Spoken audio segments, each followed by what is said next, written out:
Good evening and welcome to Tucker Carlson Tonight. It is now clear that for many of our elected leaders, it's not even worth having a country if that country comes with real borders. The federal government, you may have heard, is on the brink of shutting down tomorrow if Congress can't come to an agreement on funding it. The main stumbling block remains DACA. That's, of course, President Obama's program that gives work permits to illegal immigrants who came here as minors. Almost all Democrats and many Republicans are pushing for an amnesty for DACA recipients, as well as for millions of other illegal immigrants. There's a striking fanaticism to their position. Illegal immigrants must be kept in this country at all costs, no matter what. For Democrats, it's understandable because the calculus is simple.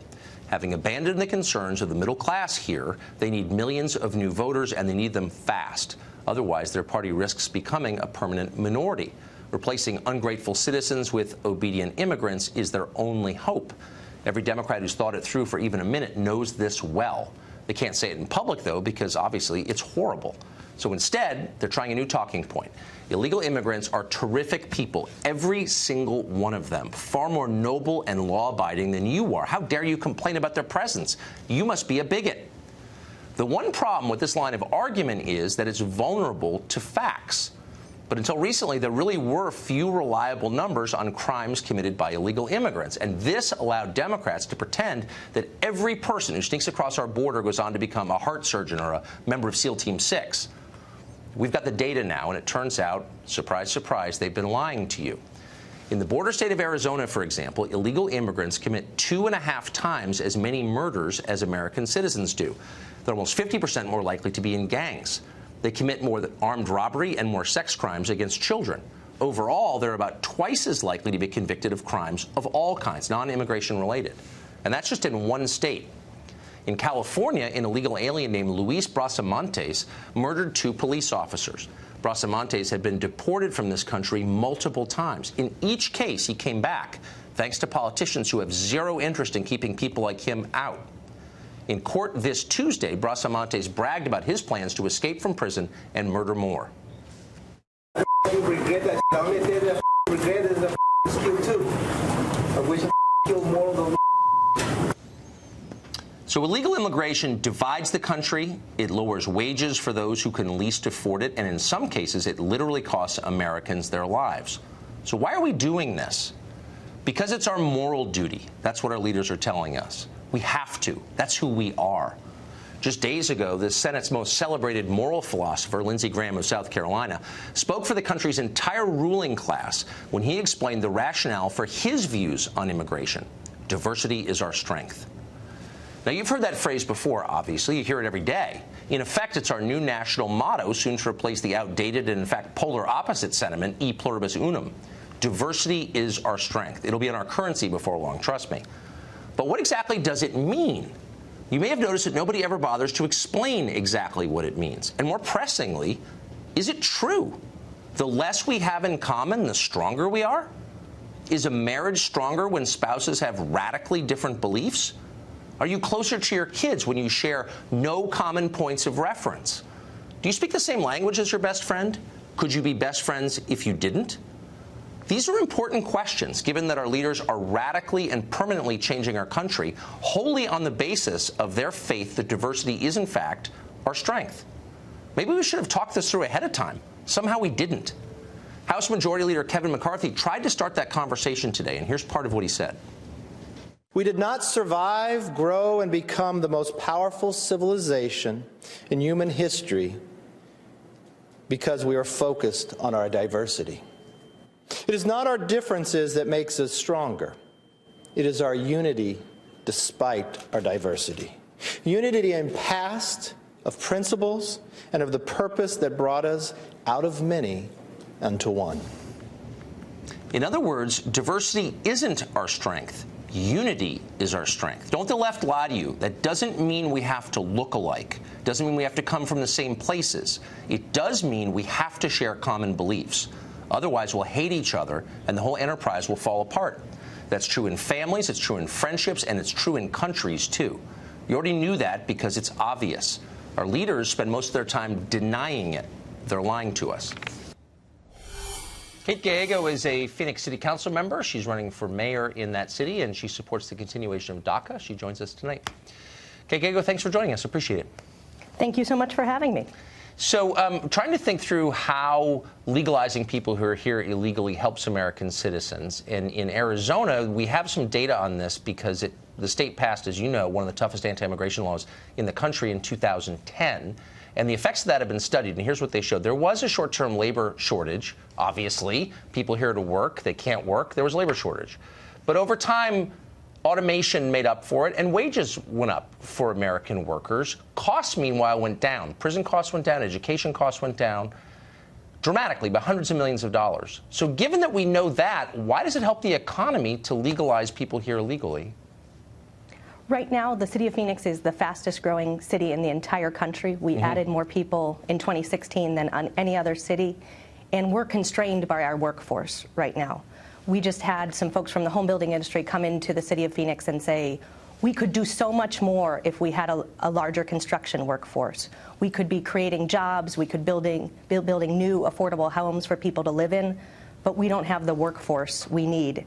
And they said that the point that they really feel like it's changed was not having enough people through immigration. Yeah.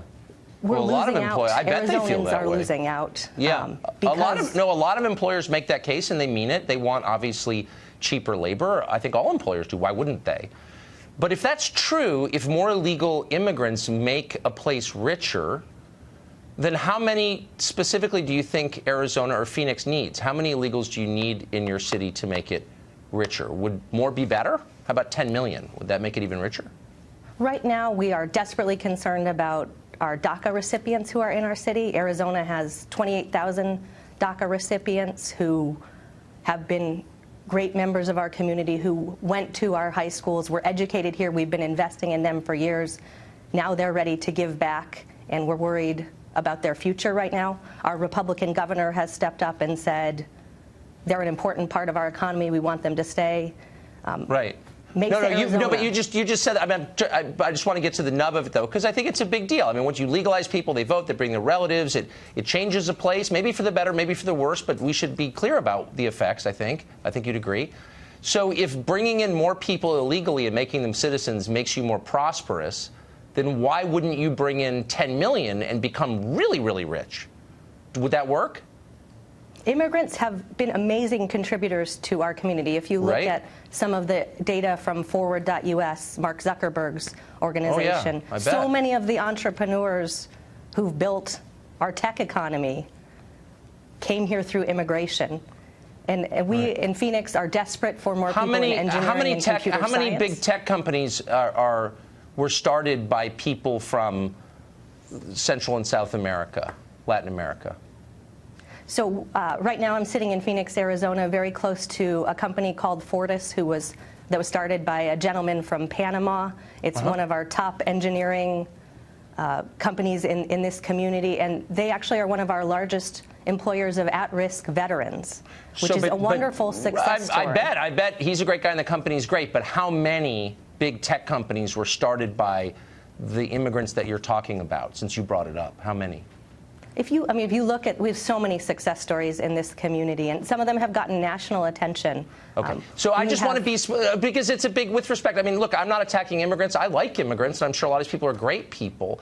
But people who live here, who are born here, or citizens, have a right to know the effects of this. So how many is the optimum number? If bringing in people illegally and giving them citizenship makes you more prosperous, what's the number, the ideal number of people we should give citizenship to? Our country and our community was built by immigration, and we have so many stories in this community. So I know stories, but I'm looking for facts, and I think it's fair to ask for facts. So John Lott, who's a researcher, a social scientist, got a hold of the conviction numbers, which the government of the state of Arizona has hidden from the population, because it's lying to the population about the effects of immigration, as you know. And he found that illegal immigrants in the state of Arizona were more than twice as likely to commit murder, and overall far more likely to commit crimes of all kinds, not immigration crimes, but violent and property crimes. So given that, those are facts, how can you reassure the residents, the legal residents of Arizona of all backgrounds, that this is good for them? I don't understand.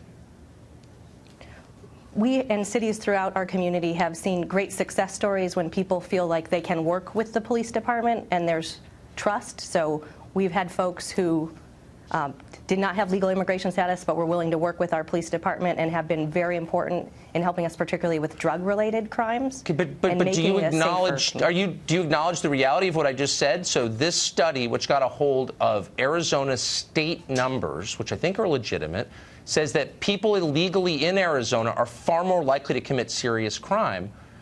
Do you not believe that? Are you just ignoring it, or what's your response to that? So I just received the arrest and crime data from the last calendar year, 2017, for the city of Phoenix, and that wasn't what we found in the city of Phoenix. Unfortunately, violent crime was led by people who live here and who were born here. That's not the question. Were people who were there illegally more likely or less likely to commit serious crimes in the city of Phoenix? Are you really saying they were less likely? I don't think that's what the numbers show. Our 2017 numbers tell a very different story than the story that researcher is telling you. So are you saying, just to be totally clear, because we're almost out of time, are you saying that you've seen numbers that in the city of Phoenix, people here illegally were less likely to commit serious crimes than citizens? Is that what you're saying? I just want to get you on the record. I'm saying we need comprehensive immigration reform, and it will help. Oh, you're slipping out of the question. I'm asking a very simple question, and you're not giving me a real answer, and I think that tells the whole story. Thanks for joining us. I appreciate it. Thanks for having me.